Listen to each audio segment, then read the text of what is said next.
Here's how to make your lips disappear with Scar Wax. Roll out some Scar Wax, put it across your lips, and take off any extra at the edges. Make sure to save any extra Scar Wax that you take off, because you're going to go and need it later on when you're going and doing this makeup, or you can also use it for other makeup. Put some more Scar Wax at the upper portion of where your lips are, to go and cover your philtrum.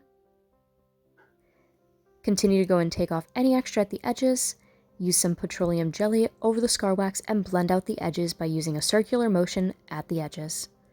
Continue to go and blend this out. It will take a little bit of time, and do keep in mind you're still going to have a bit of a shape of your lips when you have the Scar Wax done and fully blended out.